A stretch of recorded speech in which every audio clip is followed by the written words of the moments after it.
चरण में लग गए हैं, भगवान के चरण में लग गए हैं, वो ध्यान में है, वो भगवान के भक्त हो गए हैं। आहा, हिरण्यकश्यपु देखा कि नारद जी का आश्रम है और बगल से जा रहे हैं, तो क्यों न नारद जी से मिलके चलो। देखिए सच्चे शब्द जो है ना वो सबके लिए आदरणीय होते हैं, चाहे वो कितना बड़ा बलवान धनवान गुणवान बुद्धिमान क्यों न हो, संत को सब आदर करते हैं। महाराज जब आश्रम में पूरे दलबल के साथ हिरण्यकश्यप पहुंचे तो देखते हैं एक कुटिया में उन्हीं की पत्नी बच्चे को गोद में लेकर के ध्यान में बैठी है। ध्यान करते जो देखा बस आग लग गया हिरण्यकश्यप के शरीर में कि किसके ध्यान में बैठी है और यहाँ ये क्या कर रही है। ये देव ऋषि नारद के आश्रम में ध्यान कर रही है। दिमाग ठनक गया। बोल क्या दो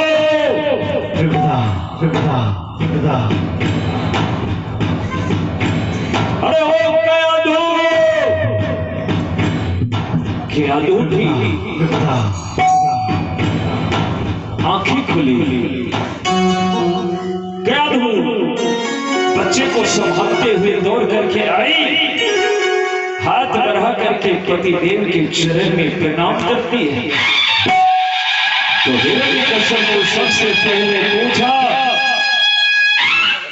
कि बोल तू ध्यान किसके कर रही थी, किसके ध्यान में तू डूबी हुई थी। बोल क्या तू जानती थी अपने पतिदेव के विचार को, होश संभाला और क्या तू कही कि स्वामी मैं भला किसके ध्यान करूं, किसके ध्यान करूं। मैं आपके ध्यान में बैठी थी, आप जो मेरे परमेश्वर हो। खुश हुआ हिरण्यकश्यप। अच्छा तो इतने दिनों से इसी तरह से हमको तो ध्यान करती थी। हाँ पतिदेव चलो। दूसरा प्रश्न किया कि देव ऋषि किस था। देव ऋषि नारद के आश्रम में तो क्या कर रही हो, यहाँ क्यों आई। इतनी देर में घर से नारद जी आ गए। नारद जी को देखते ही हिरण्यकश्यप दोनों हाथ जोड़कर दंडवत प्रणाम किया। कल्याण हो देव ऋषि आशीर्वाद दिए, आइए असुर राज, आइए दैत्यराज, आइए देव ऋषि नारद के आश्रम में आपका स्वागत है, विराजिए, कहिए आपका तपस्या सफल हुआ ना? हाँ बाबा। कहा कि बाबा कयाधु यहाँ कब से रह रही है? नारद जी थोड़ा बचाव करना चाहा, लेकिन कयाधु स्पष्ट कर दिया कि शुक्र है, धन्य है नारद बाबा की आज अपनी पत्नी को देख पा रहे हो, नहीं तो आपके पत्नी के तो सील समाप्त हो जाती। हमें तो देवराज इंद्र अपहरण करके स्वर्ग ले जा रहा था, लेकिन बाबा हमको बचाया। इसी आश्रम में उसी दिन से मैं हूँ जिस दिन से आप तपस्या करने गए। बच्चा यही जन्मा है, देखिए ना आपका बेटा कितना सुंदर है, कितना होनहार है। हिरण्यकश्यप को तो इतना क्रोध आया कि अभी जाता हूँ और सारे देवता के गर्दन मोड़ करके सरोवर में फेंक दूं।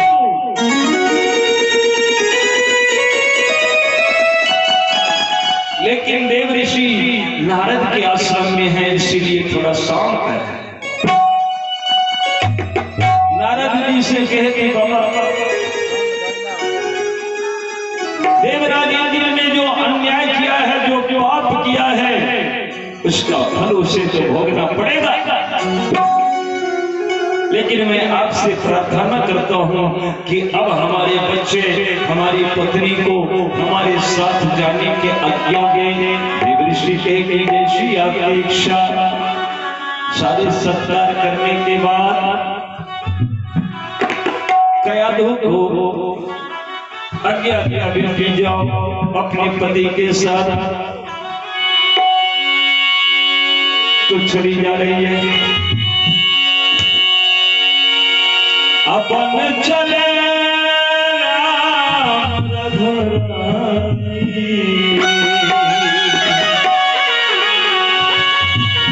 सगी में है सीता माई, वरी चले राम रघुराई। आगे आगे जैसे भगवान वनवास को जा रहे थे, पीछे पीछे लक्ष्मण जा रहे थे, बीच में मां सीता जा रही थी, वैसे आगे आगे हिरण्यकश्यप है, पीछे पीछे दलबल है, और बीच में कयाधु है, बेटा प्रहलाद है। और उसी तरह से कदम चहलकदमी करते चले जा रहे हैं। कवि ने केवल भाव दिया है, दर्शाया है कि राम को बन जाते देखा है, उसी तरह से हिरण्यकश्यप घर जा रहा है। कि बन चले राम रघुराई,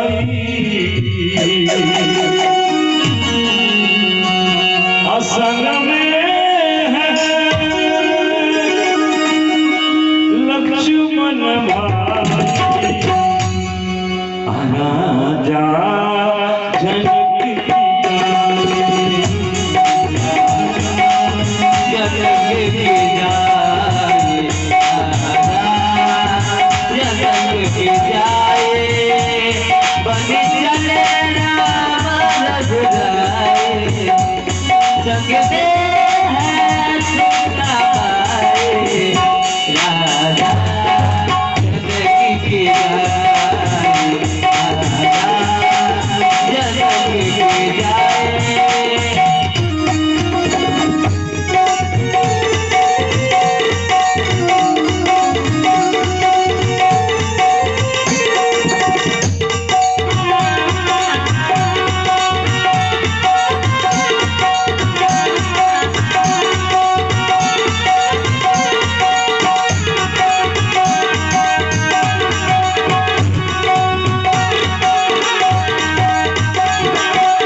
जनक की जाई।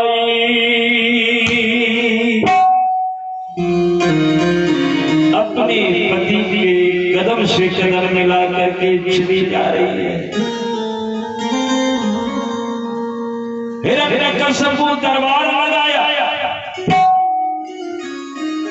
और हिरण्यकश्यप के दरबार में सारे सारे असुर, सारे राक्षस पूरे दलबल के साथ अपने अपने स्थान पर बैठ गया। हिरण्यकश्यप सबको आगाह किया, सुनो, आज से भगवान हिरण्यकश्यप है, पूरी राज में ऐलान करवा दो कि आज के बाद कोई उस छलिया विष्णु का नाम ना ले, उसकी कोई पूजा ना करे। अगर कोई छलिया विष्णु का नाम लिया, अगर किसी ने छलिया विष्णु का पूजा किया तो उसी समय उसकी वध कर दो, मार डालो उसे।